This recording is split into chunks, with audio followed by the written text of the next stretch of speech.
जय हिंद। मैं राकेश साहू पेसी एकेडमी से।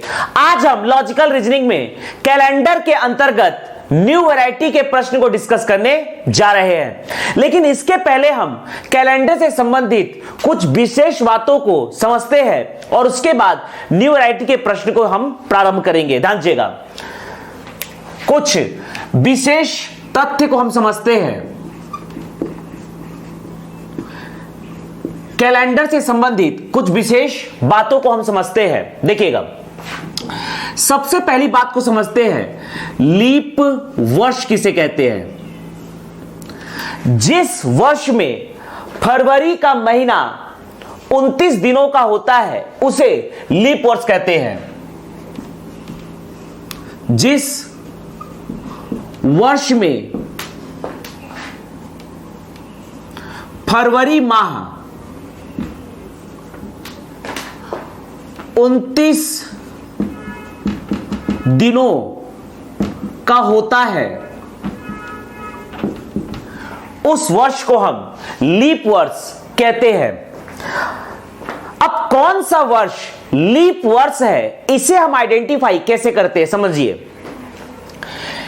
इसमें पहली बात, अगर कोई शताब्दी वर्ष है तो शताब्दी वर्ष को आप 400 से डिवाइड कीजिए, और शताब्दी वर्ष यदि 400 से डिवाइड करने पर पूर्णतः विभाजित हो जाता है, डिवाइड हो जाता है, तो उसे हम लीप वर्ष कहेंगे। शताब्दी वर्ष को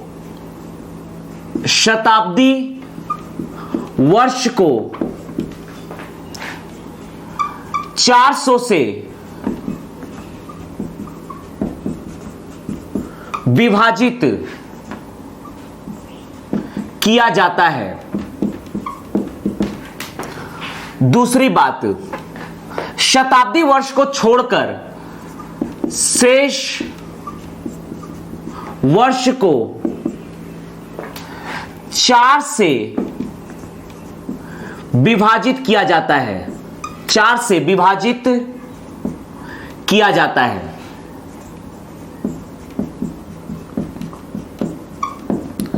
तो इस प्रकार से हम दो प्रकार से समझ सकते हैं। तो एक कहलाएगा लीप वर्ष और एक कहलाएगा लीप वर्ष नहीं। लीप वर्ष नहीं। तो इस लीप वर्ष, जो लीप वर्ष नहीं होगा, इसे हम कहेंगे सामान्य वर्ष। समझते हैं कि हम क्या कहना चाह रहे हैं। इसको हम एक एग्जांपल के माध्यम से समझते हैं। देखिएगा, शताब्दी वर्ष, मान लीजिए सबसे पहले हम एग्जांपल लेते हैं, जैसे 1200, 1300, 1400, 1500। पहले हम समझते हैं शताब्दी वर्ष क्या होगा। ये सभी शताब्दी वर्ष है। 1200, 1300, 1400, जबकि 1200 से लेकर 1300 के बीच जो भी वर्ष होंगे ये सभी कहलाएंगे शेष वर्ष। 1600, 1700, 1800, ये सभी के सभी है शताब्दी वर्ष। ये सभी के सभी है शताब्दी वर्ष। लेकिन 1200 से लेकर 1300 के बीच जो वर्ष होंगे वो सभी होंगे शेष वर्ष। अर्थात यहां पर जैसे 1201, 1202, 1201, 1202 से लेकर 1203, ये से लेकर 1299 तक होंगे शेष वर्ष। इन दोनों के बीच में 1400 से लेकर, देखिए यहां पर, जैसे यहां पर देखते हैं 1300 से लेकर 1400 के बीच, अर्थात 1301, 1302, ऐसे करके 1399 तक, ये सभी के सभी है शेष वर्ष। यहां पर 1400 से लेकर 1500 के बीच 1401, 1402, ऐसी करते हुए जाएंगे तो यह आएगा 1499, ये सभी है शेष वर्ष।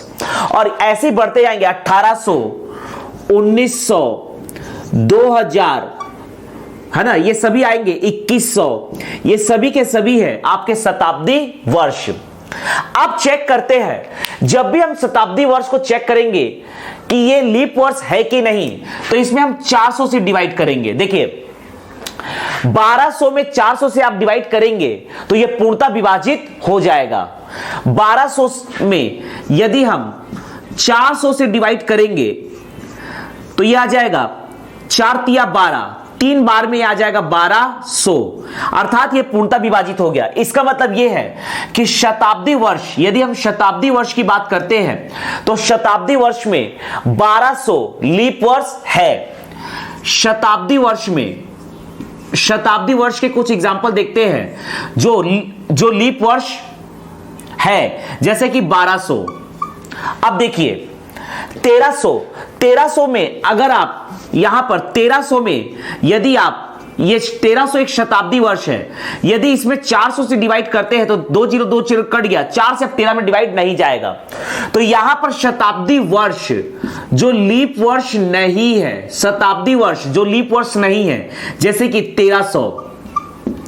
इसी प्रकार से 1400 में भी यदि आप 400 से डिवाइड करेंगे तो 2020 कट गए, 4 से 14 पूर्णतः विभाजित नहीं होगा, अर्थात शताब्दी वर्ष 1400 भी लीप वर्ष नहीं है। 1500 में भी अगर डिवाइड करते हैं 400 से, 2020 कैंसल, 4 से 15 पूर्णतः विभाजित नहीं होगा, अर्थात शताब्दी वर्ष 1500 ये भी लीप वर्ष नहीं है। फिर आते हैं 1600, तो 1600 में यदि 400 से डिवाइड करेंगे, 2020 कैंसल, 4 चौक 16, ये पूर्णतः विभाजित हो जा रहा है, अर्थात शताब्दी वर्ष 1600 एक लीप वर्ष है। फिर से 1700 एक लीप वर्ष नहीं है, 1800 एक लीप वर्ष नहीं है, 1900 एक लीप वर्ष नहीं है, क्योंकि 1900 में भी यदि आप 400 से डिवाइड करेंगे तो 2020 कैंसल, 4 से 19 पूर्णतः विभाजित नहीं होगा। लेकिन फिर से आता है 2000, तो 2000 में देखिए 2020 कैंसल, 4 से 4 पंचे 20, अर्थात शताब्दी वर्ष 2000 एक लीप वर्ष है। इसी प्रकार से यहां पर 2100 लीप वर्ष नहीं है, 2200 लीप वर्ष नहीं है, 2300 लीप वर्ष नहीं है, लेकिन फिर से 2400 एक लीप वर्ष है, क्योंकि 2400 में 400 से डिवाइड करेंगे तो पूर्णतः विभाजित हो जाएगा। इसी प्रकार से हम कह सकते हैं कि 2400 के बाद 2500 लीप वर्ष नहीं है, 2600 लीप वर्ष नहीं है, 2700 लीप वर्ष नहीं है, लेकिन फिर से शताब्दी वर्ष 2800 लीप वर्ष हो जाएगा। तो इस प्रकार से हमने शताब्दी वर्ष में चेक किया कि कौन सा लीप वर्ष है, कौन सा लीप वर्ष नहीं है। शताब्दी वर्ष के अतिरिक्त जैसे हम देखते हैं 1200 से लेकर 1300 के बीच 1201, 1202, 1203, 1204, 1205, 1206, 1207, 1208 से लेकर 1299 तक, ये सभी के सभी है शेष वर्ष। तो शेष वर्ष ये है पूरे शेष वर्ष, ये है पूरे शेष वर्ष, ये है पूरे शेष वर्ष। ऐसी शताब्दी वर्ष के बीच में जो वर्ष होते हैं वो कहलाते हैं शेष वर्ष। तो शेष वर्ष को अगर हमें चेक करना है कि लीप वर्ष है कि नहीं, तो इसे हम 4 से विभाजित करते हैं। देखिए जैसे कि 1201 में यदि हम 4 से विभाजित करेंगे तो ये नहीं कटेगा, अर्थात यहां पर शेष वर्ष में जैसे कि 1201 एक लीप वर्ष नहीं है। ऐसे देखते हैं 1202, तो 1202 को भी यदि आप काटते हो तो यहां पर आ जाएगा 2 दूनी 4, 2 तिया 2 छिका 12, यह आएगा 0 एज इट इज, 2 एकम 2, अर्थात ये भी नहीं कटा। तो इसका मतलब यह है कि 1202 भी लीप वर्ष नहीं है। 1203 को चेक करते हैं, तो 1203 में यदि हम 1203 में भी 4 से विभाजित करेंगे तो यह भी नहीं कटेगा, अर्थात 1203 भी लीप वर्ष नहीं है। लेकिन 1204 देखिए पूर्णतः विभाजित हो जाएगा, 4 तिया 12, 0 4 एकम 4, पूरी तरह से कट गया, अर्थात शेष वर्ष में 1204 ये एक लीप वर्ष है। इसी प्रकार से आप निकाल सकते हैं 1205 फिर से 4 से विभाजित नहीं होगा तो ये लीप वर्ष नहीं है। 1206 लीप वर्ष नहीं है, 1207 लीप वर्ष नहीं है, लेकिन फिर से 1208, क्योंकि 1208 को यदि हम देखते हैं तो 1208 कैंसिल हो जाएगा। देखिए 4 तिया 12 और यह जगह 4 दूनी 8, तो यह पूर्णतः विभाजित हो गया। तो इसी प्रकार से 1212 भी एक लीप वर्ष होगा, 1212 भी लीप वर्ष होगा। तो जब भी हम लीप वर्ष को चेक करते हैं तो देखिए शताब्दी वर्ष को 400 से विभाजित करने पर यदि वो पूर्णतः विभाजित हो जाता है अर्थात लीप वर्ष है, लेकिन शताब्दी वर्ष को 400 से विभाजित करने पर पूर्णतः विभाजित नहीं होता है तो वो लीप वर्ष नहीं है अर्थात सामान्य वर्ष है। शेष वर्ष को 4 से विभाजित करने पर अगर डिवाइड हो जाता है तो वो लीप वर्ष है और डिवाइड नहीं होता है तो वो लीप वर्ष नहीं है। ये हमने लीप वर्ष को समझा। अब इसके आगे हम समझते हैं, देखिएगा। तो यहां पर हमने समझा है कि कौन सा लीप वर्ष है और कौन सा लीप वर्ष नहीं है।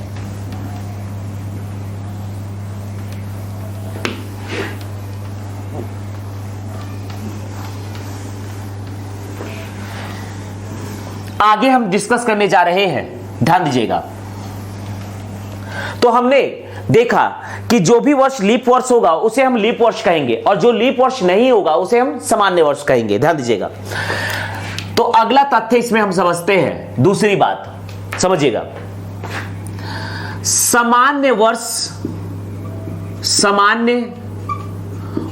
में पहला दिन व आखिरी दिन, पहला दिन व अंतिम दिन समान होता है अर्थात बराबर होता है। इसे हम समझते हैं कैसे, देखिएगा। फॉर एग्जाम्पल सामान्य वर्ष आप लीजिए। सामान्य वर्ष जैसे कि देखिए वर्ष 2000, अगर हम वर्ष 2000 की बात करते हैं तो ये शताब्दी वर्ष है, 400 से विभाजित करेंगे विभाजित हो जाएगा, तो ये एक लीप वर्ष है। 2001 इसे हम 4 से विभाजित करेंगे नहीं जाएगा, तो 2001 एक सामान्य वर्ष है, 2002 एक सामान्य वर्ष है, 2003 एक सामान्य वर्ष है। लेकिन 2004 यदि हम 2004 की बात करते हैं तो इसमें हम 4 से विभाजित करेंगे और ये विभाजित हो जाएगा, तो ये एक लीप वर्ष है। तो हमें सामान्य वर्ष लेना है। जैसे कि फॉर एग्जांपल मैंने ले लिया 2002। मान लीजिए 1 जनवरी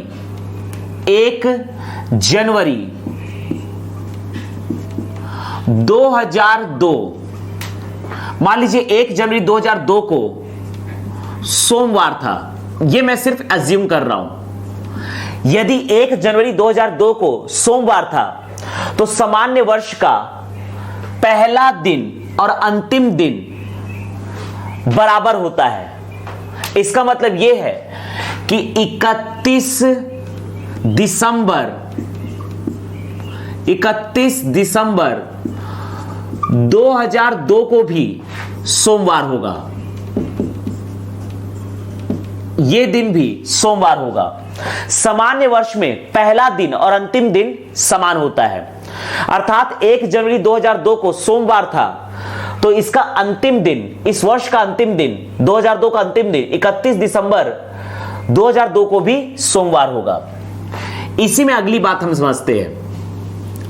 लीप वर्ष में समझिएगा, लीप वर्ष में अंतिम दिन पहले दिन से एक अधिक होता है, इसका मतलब समझते हैं। मान लीजिए कोई मैं लीप वर्ष ले रहा हूं, जैसे कि वर्ष 2004 एक लीप वर्ष है। मान लीजिए 1 जनवरी 2004, 1 जनवरी 2004 को सोमवार है। यह मैंने एज्यूम किया, सिर्फ सोमवार है। अगर 1 जनवरी 2004 को सोमवार है तो इसका अंतिम दिन, यह एक लीप वर्ष है, ध्यान दीजिएगा। यहां पर सामान्य वर्ष में पहला और अंतिम दिन समान होता है, लेकिन लीप वर्ष में 1 जनवरी 2004 को सोमवार है, तो 31 दिसंबर 2004 एक दिन आगे बढ़ जाएगा, अर्थात यह हो जाएगा एक दिन आगे बढ़ जाता है, अर्थात यह हो जाएगा मंगलवार। यह हमें समझना है, तो यह हो जाएगा मंगलवार। इसी में आगे देखते हैं, ध्यान दीजिएगा, अगला देखते हैं।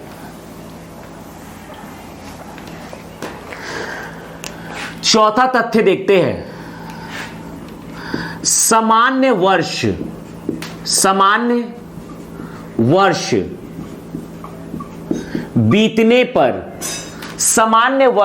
बीतने पर एक दिन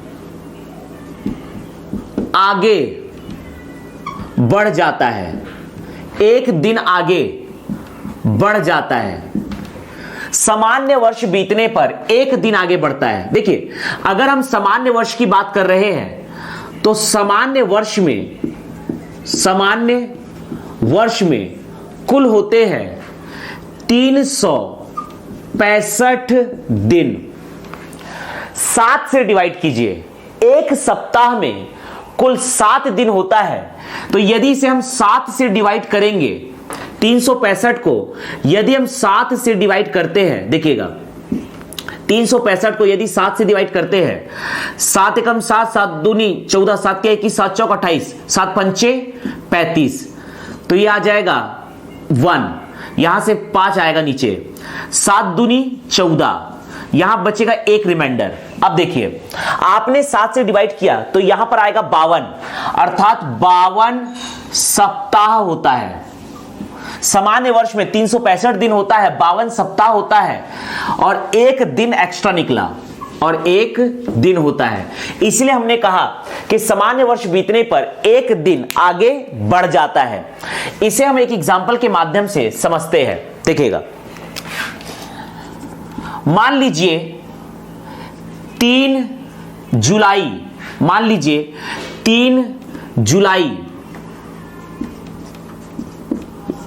जुलाई 2002 एक सामान्य वर्ष है।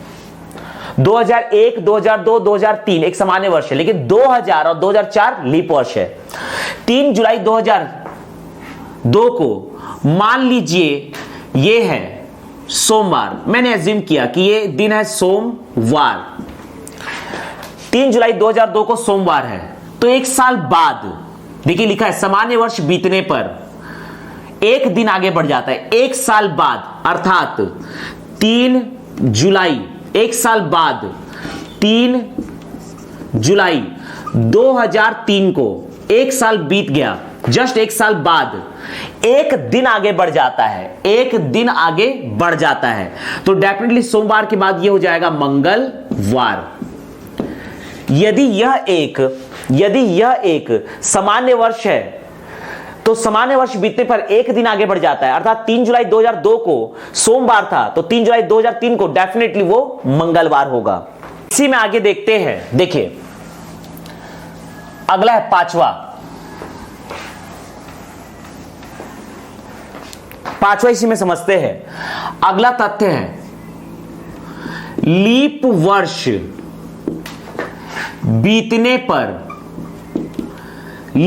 बीतने पर 2 दिन आगे बढ़ जाता है, 2 दिन आगे बढ़ जाता है। इसे हम समझते हैं। देखिए, लीप वर्ष की यदि हम बात करते हैं तो लीप वर्ष में होता है कुल 366 दिन। एक सप्ताह में होते हैं 7 दिन, 366 को 7 दिन से डिवाइड कीजिए, यह आ जाएगा 7 पंचे 35, यहां पर आएगा 1, यहां नीचे आएगा 6, 7 दूनी 14, यहां पर रिमाइंडर आएगा 2, अर्थात यहां पर होगा कुल 52 सप्ताह, और रिमाइंडर यहां पर शेष बच रहा है 2, अर्थात 2 दिन एक्स्ट्रा जाएगा। देखिएगा, तो लीप वर्ष में 2 दिन आगे बढ़ जाता है। तो यहां पर निकला लीप वर्ष में 2 दिन आगे बढ़ जाता है। इसको एक एग्जांपल के माध्यम से समझते हैं। वर्ष 2004 एक लीप वर्ष है। मान लीजिए 5 नवंबर 2004, मान लीजिए 5 नवंबर 2004 को सोमवार है। मैंने एज्यूम किया कि 5 नवंबर 2004 को सोमवार को, ये सिर्फ मैं एज्यूम कर रहा हूं। तो एक साल बाद 5 नवंबर 2005 को, एक साल बाद, देखिए ये 2004 एक लीप वर्ष है। जब भी लीप वर्ष बीतेगा तो एक साल बाद ये 2 दिन आगे बढ़ेगा। 2 दिन आगे बढ़ने का मतलब है सोमवार के बाद 2 दिन बाद मंगलवार बुधवार, तो डेफिनेटली ये होगा बुधवार। ये हो जाएगा आपका बुधवार। 5 नवंबर 2004 को सोमवार है तो 5 नवंबर 2005 को हो जाएगा बुधवार। चलिए आगे देखते हैं, छठवां क्लॉज समझते हैं। देखिएगा, छठवें क्लॉज को समझते हैं।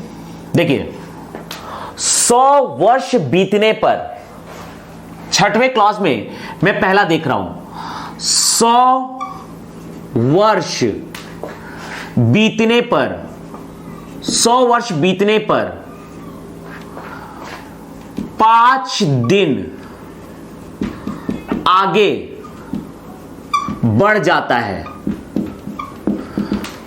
100 वर्ष बीतने पर 5 दिन आगे बढ़ जाता है।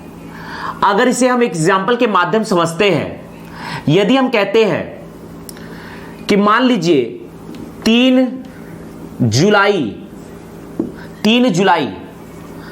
2013 को, मान लीजिए 3 जुलाई 2013 को सोमवार था। 3 जुलाई 2013 को सोमवार था, यह हमने एक सिर्फ एज्यूम किया है। तो 100 वर्ष बीतेगा, अर्थात यहां से 100 वर्ष बाद 3 जुलाई 100 के बाद 100 वर्ष बाद होगा 2113 3 जुलाई 2113 को होगा आपका 5 दिन आगे बढ़ता है। तो सोमवार से 5 दिन आगे मंगलवार, बुधवार, गुरुवार, शुक्रवार, शनिवार, तो डेफिनेटली ये होगा आपका शनिवार। ये हो जाएगा आपका शनिवार। देखिएगा छठवें में दूसरा क्लॉज है, 200 वर्ष बीतने पर 200 वर्ष बीतने पर 3 दिन आगे बढ़ जाता है। आगे बढ़ जाता है, 3 दिन आगे बढ़ जाता है। ध्यान दीजिएगा, 200 वर्ष बीतने पर 3 दिन आगे बढ़ जाता है। अर्थात एक एग्जांपल समझते हैं, इसी को लेते हैं। अगर मान लीजिए 3 जुलाई 2013 को 3 जुलाई 2013 को सोमवार है। 3 जुलाई 2013 को सोमवार है, तो यहां पर 200 वर्ष बीतने पर, अर्थात 3 जुलाई 2213, यहां पर 200 साल बाद यह हो जाएगा 3 दिन आगे बढ़ेगा। तो सोमवार से 3 दिन आगे मंगलवार, बुधवार, गुरुवार, तो डेफिनेटली ये हो जाएगा गुरुवार। ये हो जाएगा गुरुवार। अगला छठवें का तीसरा क्लॉज, 300 वर्ष बीतने पर 300 वर्ष बीतने पर 1 दिन आगे बढ़ जाता है। 1 दिन आगे बढ़ जाता है। 1 दिन आगे बढ़ जाता है। मान लीजिए फॉर एग्जांपल 3 जुलाई 2013, 3 जुलाई 2013 को मान लीजिए सोमवार है, यह हमने एज्यूम किया। तो यहां पर 300 साल बाद 3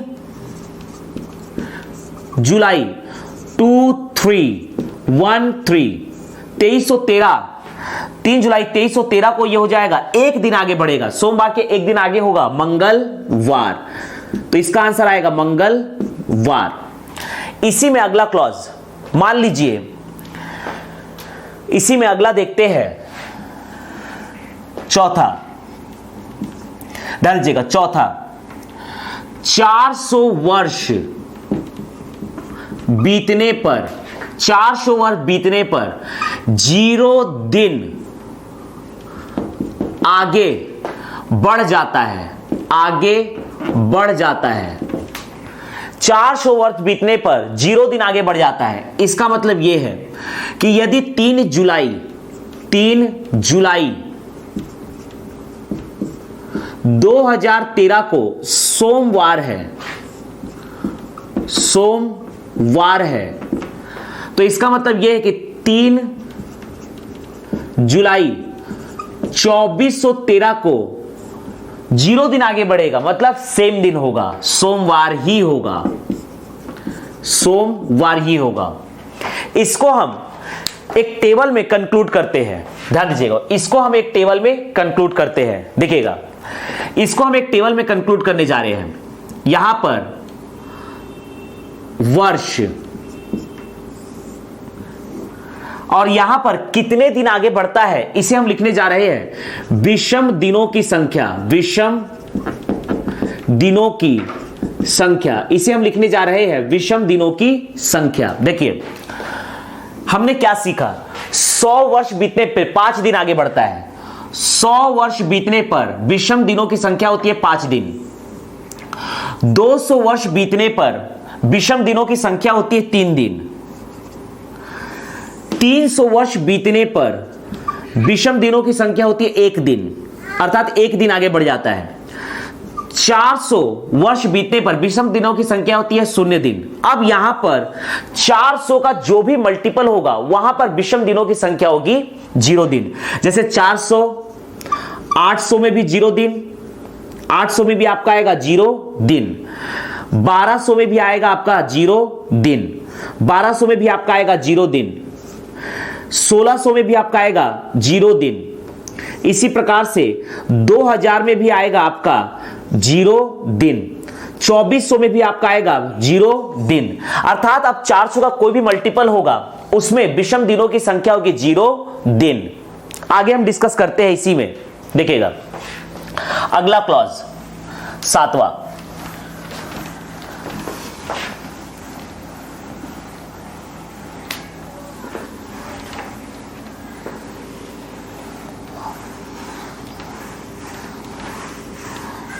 देखिएगा, अगला क्लॉज समझते हैं।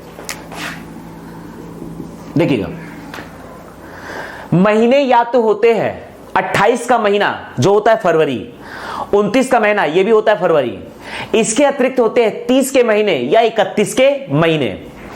यदि हम महीने को देखते हैं, माह को देखते हैं, तो माह में जो दिन होते हैं वो होता है या तो 28 का महीना होता है, 28 दिनों का एक महीना होता है, या 29 दिनों का एक महीना होता है, 28 दिन का एक महीना होता है, या 29 दिन का एक महीना होता है, या 30 दिन का एक महीना होता है, या 31 दिनों का एक महीना होता है। अब देखिए, इसमें अगर हम निकालते हैं विषम दिनों की संख्या, अर्थात किस महीने में कितना दिन आगे बढ़ जाता है, अगर इसे हम फाइंड आउट करना चाहे तो कैसे करेंगे। देखिएगा, आप यहां पर सिंपली क्या कीजिए, 28 में 7 का डिवाइड कीजिए, 28 में 7 का आप डिवाइड कीजिए और बताइए रिमाइंडर कितना आ रहा है। 7 चौक 28, 4 आया और रिमाइंडर आया 0। रिमाइंडर को आप देखिए, शेष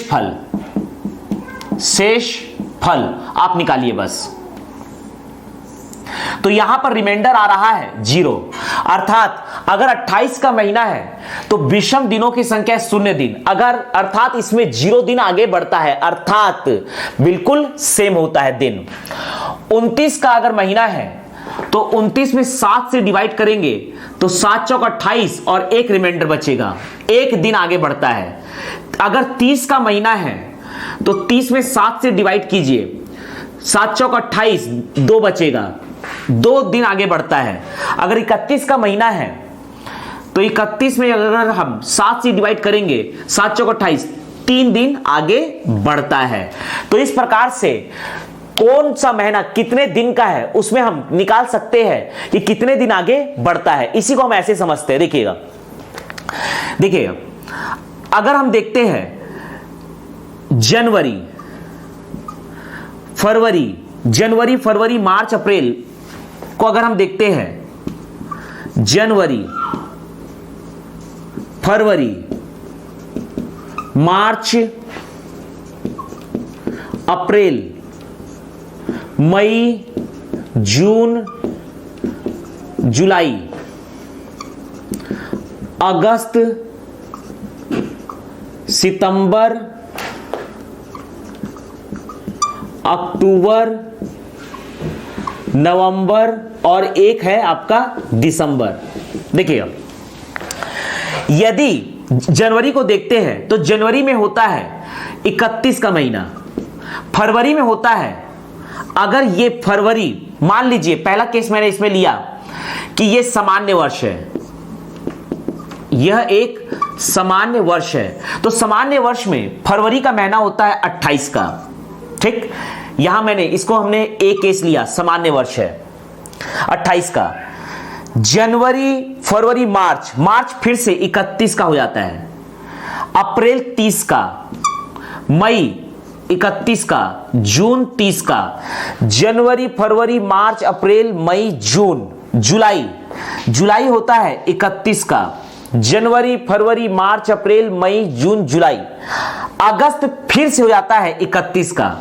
यही ध्यान देना है कि जुलाई और अगस्त दोनों 31 के होते हैं, सितंबर 30 का होता है, अक्टूबर 31 का होता है, नवंबर 30 का होता है और दिसंबर फिर से 31 का होता है। 31 के बाद फिर से जनवरी 31 का होता है, दिसंबर के बाद जनवरी कंटिन्यूअस मैनर में 31 का होता है, जुलाई के बाद अगस्त कंटिन्यूअस मैनर में 31 का होता है। अब देखिए यहां पर देखेंगे कि विषम दिनों की संख्या कितनी होगी, तो 28 वाले के लिए 0, 29 दिनों के लिए 1, 30 दिन के लिए 2 और 31 के लिए फिर से 3।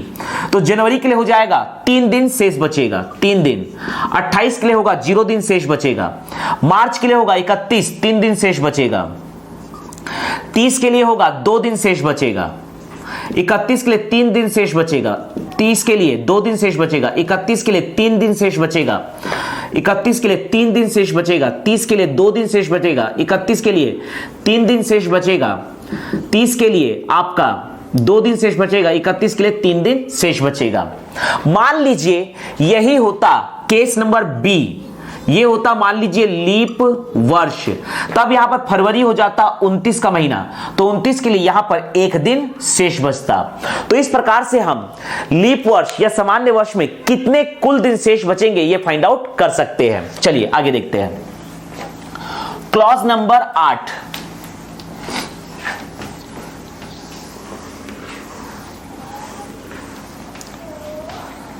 देखिएगा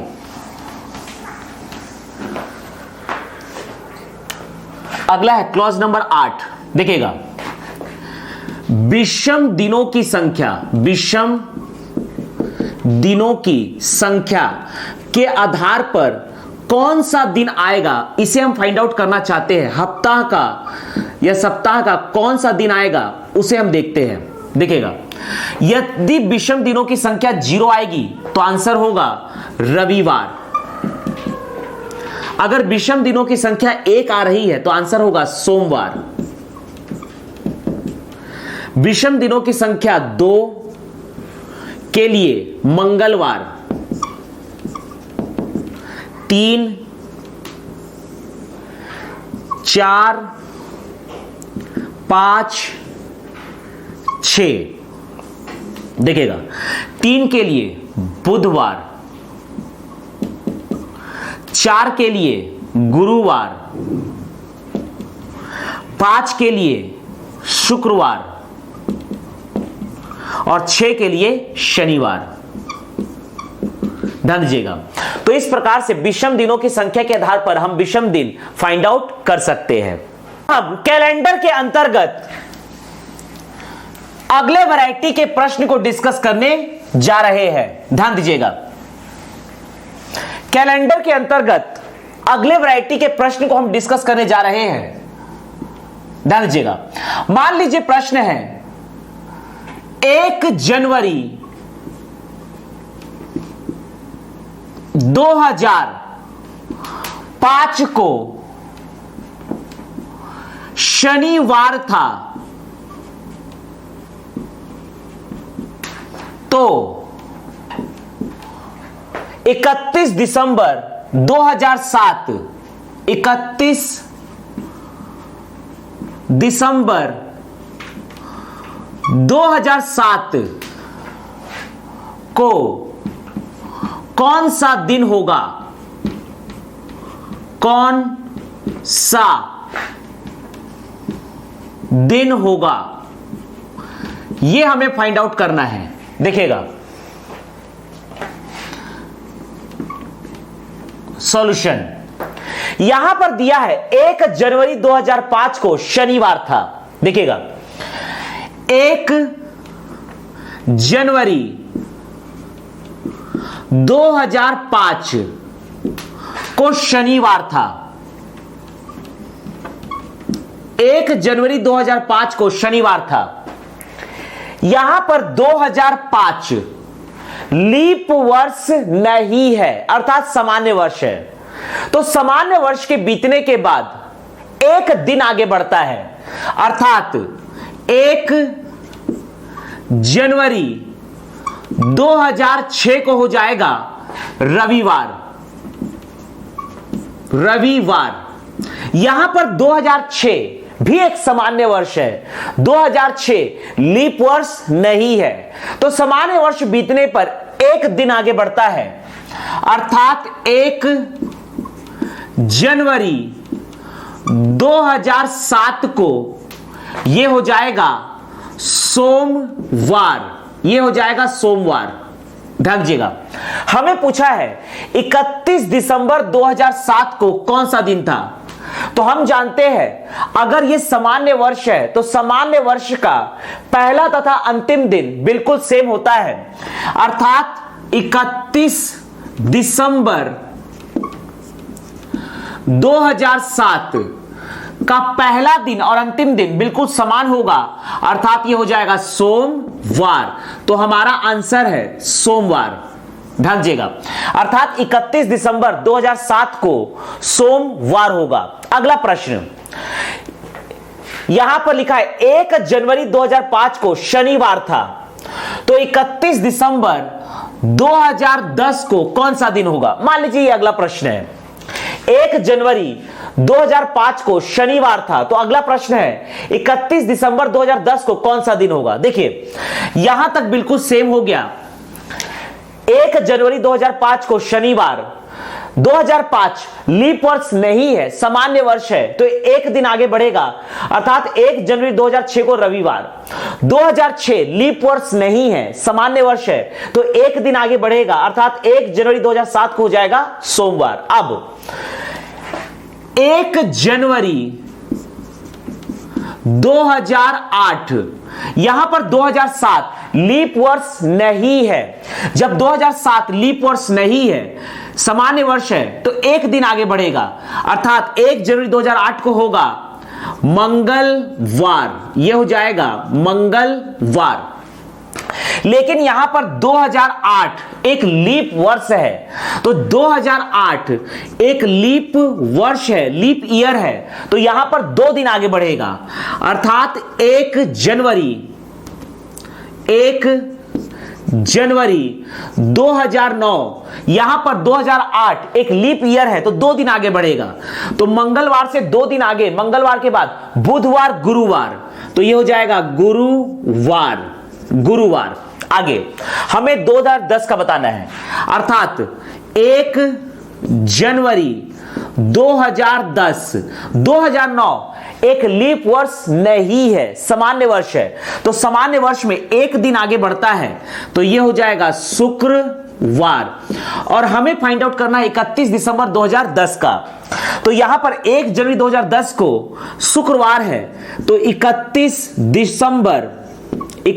दिसंबर 2010 को भी शुक्रवार होगा।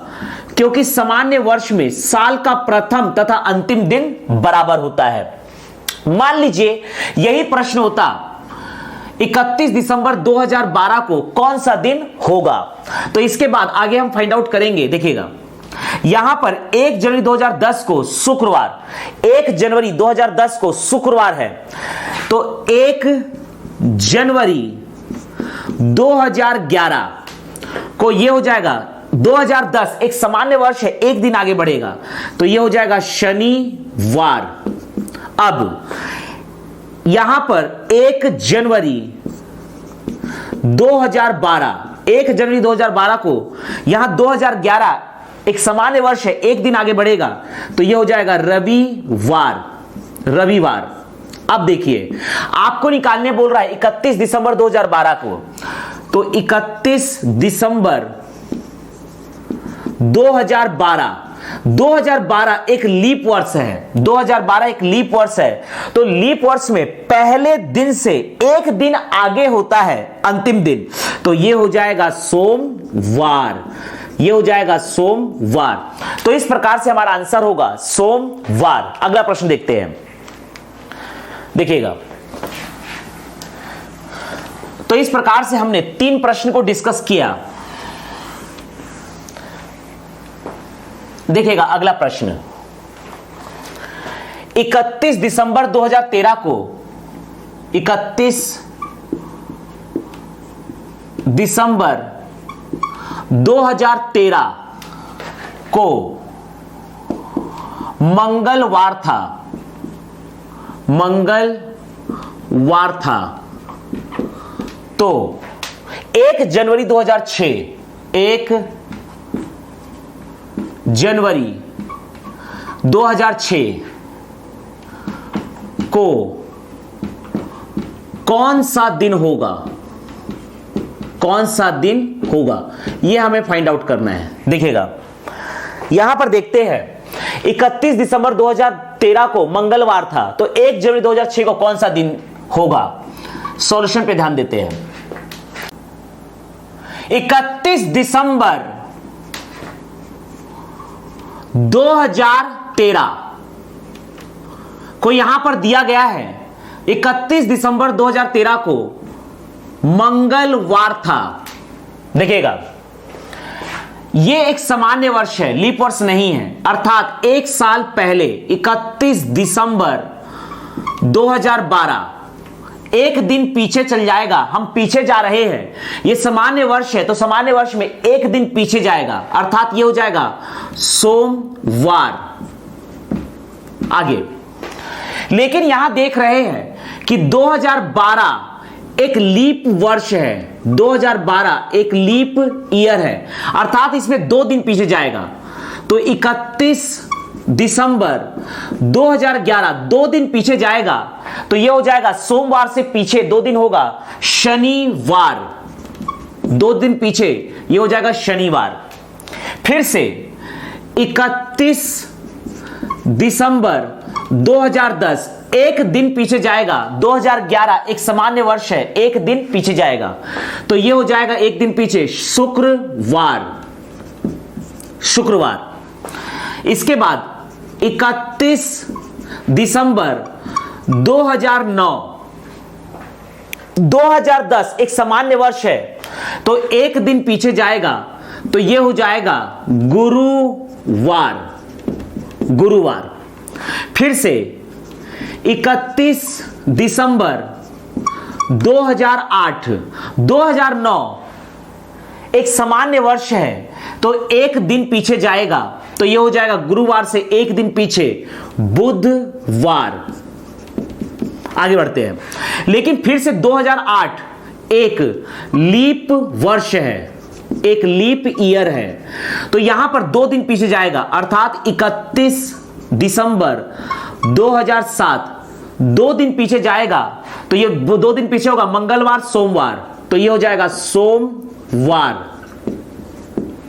आगे 31 दिसंबर 2006, 31 दिसंबर 2006, ये 2007 एक सामान्य वर्ष है, तो एक दिन पीछे जाएगा, तो ये हो जाएगा रविवार। हमें फाइंड आउट करना है 1 जनवरी 2006, 1 जनवरी 2006 सामान्य वर्ष में अंतिम तथा पहला दिन बराबर होता है, अर्थात यह भी हो जाएगा रविवार। तो हमारा आंसर है रविवार। तो इस प्रकार से 1 जनवरी 2006 का आंसर है रविवार। अगला 1 जनवरी 2008 को क्या होगा? 1 जनवरी 2008 को क्या होगा? अगर पूछ रहा है इसी प्रश्न में, एक नया प्रश्न हम डिस्कस कर रहे हैं। 31 दिसंबर 2013 को मंगलवार था, तो 1 जनवरी 2008 को कौन सा दिन होगा? यहां तक तो हम बिल्कुल सेम निकालेंगे इस प्रकार से। 31 दिसंबर 2013 मंगलवार, 31 दिसंबर 2012 सोमवार, 31 दिसंबर 2011 शनिवार, 31 दिसंबर 2010 शुक्रवार, 31 दिसंबर 2009 गुरुवार, 31 दिसंबर 2008 बुधवार। लेकिन हमें निकालना है 1 जनवरी 2008 का। अब देखिए 2008 एक लीप वर्ष है, तो लीप वर्ष में अगर 1 जनवरी 2008 मान लीजिए 1 जनवरी 2008 को मान लीजिए सोमवार है, तो 31 दिसंबर 2008 को एक दिन बढ़ जाता है, मंगलवार हो जाता है। इसी प्रकार से यहां 31 दिसंबर 2008 को बुधवार है, तो लीप ईयर में अंतिम दिन पहले दिन से एक अधिक होता है, तो ये बुधवार है, तो ये डेफिनेटली हो जाएगा आपका मंगलवार। तो इसका आंसर आएगा मंगलवार। 1 जनवरी 2008 ये हो जाएगा आंसर मंगलवार। अगला प्रश्न 5 जुलाई 2007 को गुरुवार था।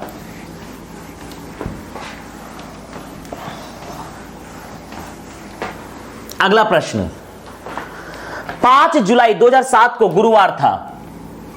5 जुलाई 2007 को गुरुवार था,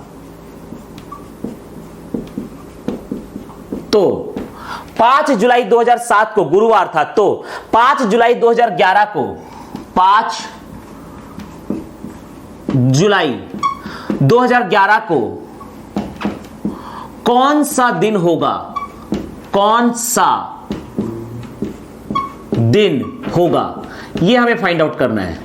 ध्यान दीजिएगा 5 जुलाई 2007 को गुरुवार था, तो 5 जुलाई 2011 को कौन सा दिन होगा? ध्यान दीजिएगा, यहां पर ध्यान दीजिएगा 5 जुलाई 2007, 5 जुलाई 2007 को दिया है कि यह गुरुवार था, गुरुवार था। अब ध्यान दीजिए, अर्थात 5 जुलाई 2008 ये एक सामान्य वर्ष है 2007, तो एक दिन आगे बढ़ेगा, तो ये हो जाएगा शुक्रवार। शुक्रवार। इसी प्रकार से 5 जुलाई 2009, यहां पर 2008 एक लीप वर्ष है, अर्थात 2 दिन आगे बढ़ जाएगा। यहां पर 2008 एक लीप वर्ष है, 2 दिन आगे बढ़ेगा, शुक्रवार के शनिवार रविवार, तो यह हो जाएगा रविवार। 5 जुलाई 2010 को, ध्यान दीजिएगा 2009 एक सामान्य वर्ष है, एक दिन आगे बढ़ेगा, तो यह होगा रविवार के बाद सोमवार। सोमवार। अब यहां पर 5 जुलाई 2011 को, यहां पर 2010 एक सामान्य वर्ष है, अर्थात एक दिन आगे बढ़ेगा, तो यह आ जाएगा मंगलवार। तो इस प्रकार से 5 जुलाई 2007 को गुरुवार था, तो 5 जुलाई 2011 को मंगलवार होगा। इसी में हम निकाल सकते हैं 8 जुलाई 2011 का। मान लीजिए प्रश्न नया है और यहां पर 5 जुलाई की जगह दिया हुआ है 8 जुलाई 2011, तो आप 5 जुलाई करते हुए इस प्रकार से 5 जुलाई 2011 का हमने निकाल लिया मंगलवार।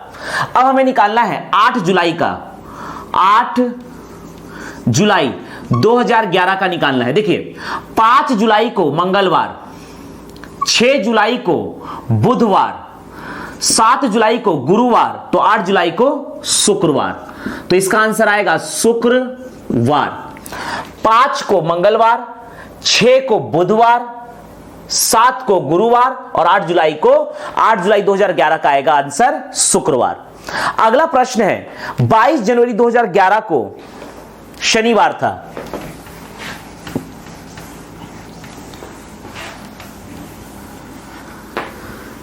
बाईस जनवरी 2011 को शनिवार था। 22 जनवरी 2011 को शनिवार था। तो 22 जनवरी 2011 को शनिवार था, तो 15 नवंबर 2011, तो 15 नवंबर 2011 को कौन सा दिन होगा? कौन सा दिन होगा, यह हमें फाइंड आउट करना है। 22 जनवरी 2011 को शनिवार था, तो 15 नवंबर 2011 को कौन सा दिन था? देखिए हमें यहां पर ईयर बिल्कुल सेम दिया हुआ है, 2011। मतलब जब ईयर सेम दिया हो और एक तारीख दिया हो, एक तारीख का दिन दिया हो और अगले तारीख का दिन निकालना हो, तो देखिए कैसे निकालेंगे। देखिएगा यहां पर जनवरी महीने से चालू करते हुए हमें पहुंचना है सबसे पहले नवंबर तक। जनवरी से हमें पहुंचना है नवंबर तक। जनवरी, फरवरी, मार्च, अप्रैल, मई, जून, जुलाई, अगस्त, सितंबर, अक्टूबर, नवंबर तक सिर्फ हमें पहुंचना था। यहां पर 22 जनवरी दिया हुआ है और 22 जनवरी, ध्यान दीजिएगा, जो जनवरी होता है यह 31 का महीना होता है। जनवरी होता है 31 का महीना। फरवरी यहां दिया है 22 जनवरी 2011 और 2011 एक सामान्य वर्ष है, लीप वर्ष नहीं है, अर्थात यहां फरवरी में होगा कुल 28 दिन का महीना। अब देखिए मार्च होगा 31 का, जनवरी, फरवरी, मार्च 31 का, अप्रैल 30 का, मई 31 का, जून 30 का, जुलाई 31 का, अगस्त भी होता है 31 का। जुलाई और अगस्त दोनों 31 के होते हैं।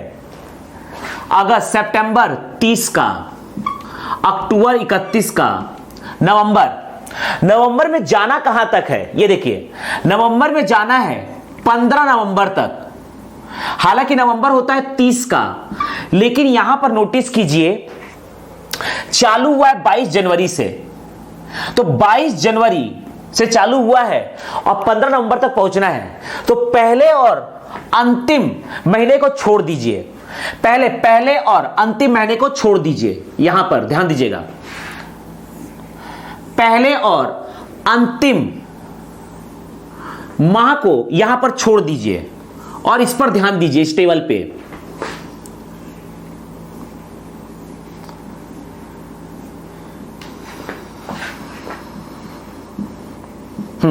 हमने समझा था कि अगर महीना 28 का है तो 0 दिन शेष बचते हैं।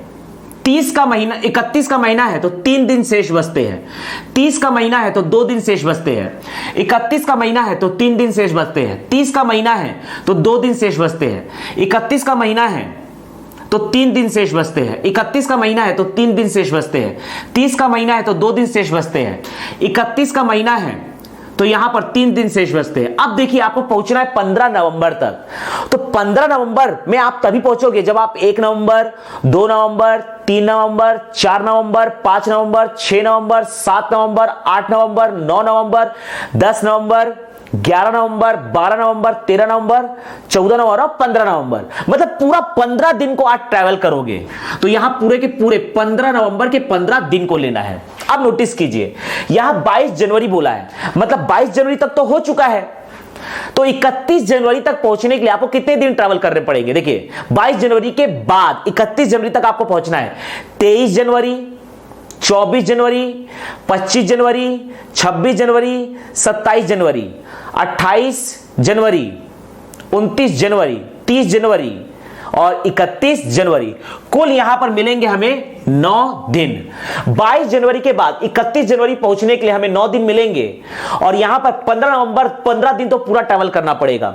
बीच में आप यहां 28 के जगह 0 लिख सकते हो, 31 के जगह 3 लिख सकते हो, क्योंकि अल्टीमेटली यहां पर 7 एक सप्ताह में होता है 7 दिन, तो इसको डिवाइड करोगे तो आ जाएगा 0 ओवरऑल।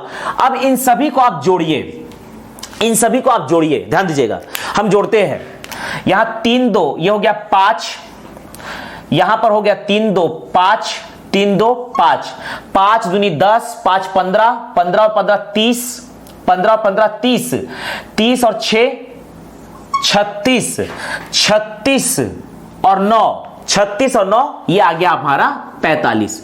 जो भी यहां पर आया है 45, उसमें फिर से 7 से डिवाइड कीजिए। ओवरऑल हमें यहां पर 0 से 6 लाना है। जैसे कि यहां पर 7 से डिवाइड करके 0 आ गया, 7 से डिवाइड करके 3 आ गया, 7 से डिवाइड करके 2 आ गया, ऐसे यहां पर ये मिल गए थे। लेकिन यहां पर ये तो हमें 15 नवंबर का 15 दिन मिल गया, यहां पर 22 जनवरी के बाद 31 जनवरी पहुंचने के लिए 9 दिन मिल गया। ओवरऑल हमारे पास आ गया 45 दिन। 7 से फिर डिवाइड कीजिए, 7 एकम 7 42, 7 42, बचेगा रिमाइंडर यहां पर 3, तो रिमाइंडर यहां पर बचा है 3, अर्थात हमारे पास शेष दिन आया यहां पर 3। अब नोटिस कीजिए, यहां पर दिया गया है 22 जनवरी 2011, 22 जनवरी 2011 को शनिवार था, तो हमें फाइंड आउट करना है। तो 15 नवंबर 2011 को कौन सा दिन होगा? यहां पर शेष दिन दिया है 3 दिन हमारे पास आ गया, अर्थात 3 दिन आगे बढ़ेगा। तो शनिवार से 3 दिन आगे बढ़ेगा तो होगा रविवार, सोमवार, मंगलवार। तो इसका आंसर आएगा मंगलवार। तो हमारा यहां पर आंसर आ रहा है मंगलवार, अर्थात 15 नवंबर 2011 को मंगलवार था। 15 नवंबर 2011 को मंगलवार था। मान लीजिए इसी प्रश्न में कुछ ऐसा करता है, 16 अक्टूबर 2016, यहां पर मान लीजिए ऐसा दे देता है प्रश्न। नया प्रश्न देखते हैं, देखिएगा।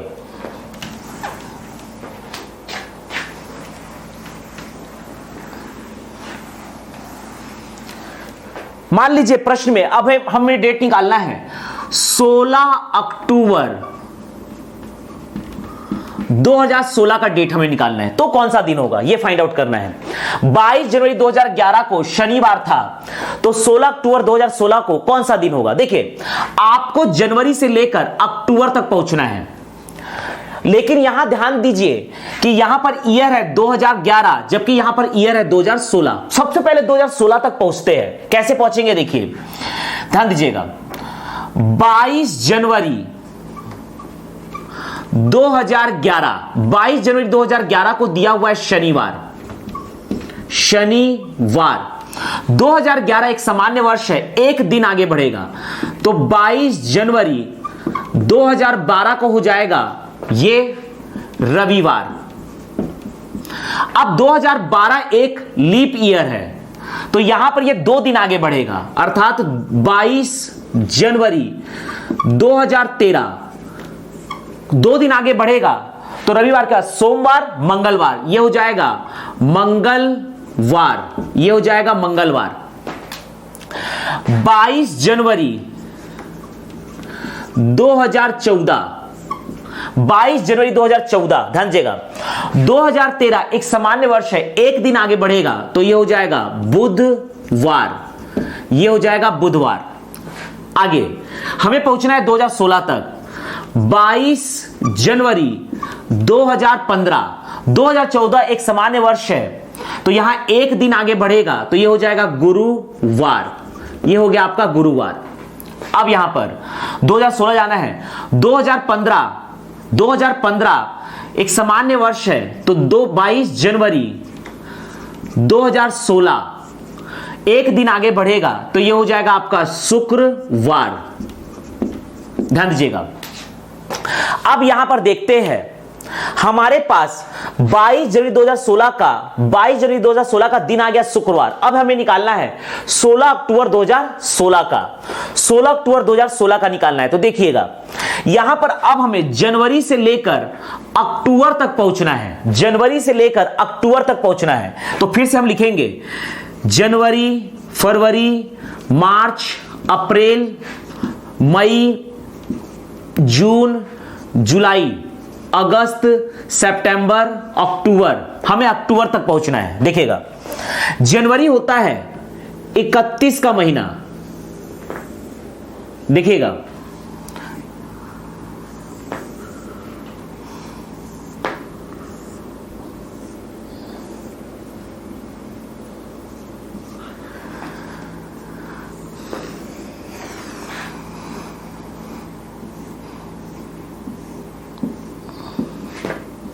यहां ध्यान दीजिए, जनवरी 22 जनवरी 2016 को ध्यान दीजिए।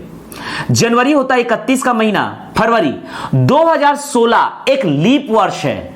जब 2016 एक लीप ईयर है अर्थात यहां फरवरी हो जाएगा 29 का, मई हो जाएगा 31 का, अप्रैल 30 का, ये मार्च होगा 31 का, यह है मार्च 31 का, अप्रैल 30 का, मई हो जाएगा 31 का, ये आपका है जून 30 का, जुलाई 31 का, अगस्त फिर से 31 का ही होता है, सितंबर 30 का और अक्टूबर 31 का। अब देखिए क्या लिखा है, 22 जनवरी 2016 शुक्रवार है। तो जनवरी में 22 जनवरी तक तो हो चुका है। 22 जनवरी के बाद 31 जनवरी तक पहुंचने के लिए आपको कितना दिन ट्रेवल्स करना पड़ेगा? 22, 23, 24, 25, 26, 27, 28, 29, 30, 31, 9 दिन। अर्थात यहां हमें मिलते हैं जनवरी के 9 दिन।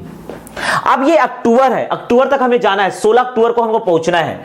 16 अक्टूबर में तभी पहुंचेंगे जब 1 अक्टूबर से लेकर पूरा 16 दिन ट्रैवल करेंगे। 1 अक्टूबर, 2 अक्टूबर, 3 अक्टूबर, 4 अक्टूबर, 5, 6, 7, 8, 9, 10, 11, 12, 13, 14, 15, 16। तो यहां के पूरे 16 का 16 दिन लेंगे। लेकिन बीच के ये दिन को ना लेकर इसके रिमाइंडर को हम लेते हैं। 29 में 7 से डिवाइड करेंगे तो रिमाइंडर आएगा, यहां पर 29 में 7 से डिवाइड करेंगे रिमाइंडर आएगा 1, 31 का 3 आएगा, 30 में 2 आता है, 31 में 3, 30 में 2, ये 3, 30 में 2।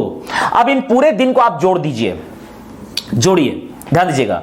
ये दोनों होगा आपका 5, ये होगा 5, 10, 5, 15,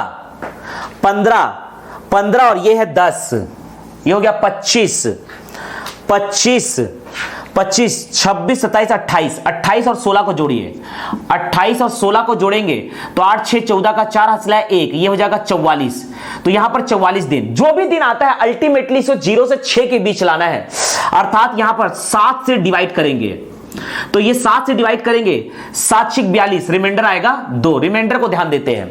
तो यहां पर हमें दिया है 22 जनवरी 2016 को शुक्रवार है, 22 जनवरी 2016 को शुक्रवार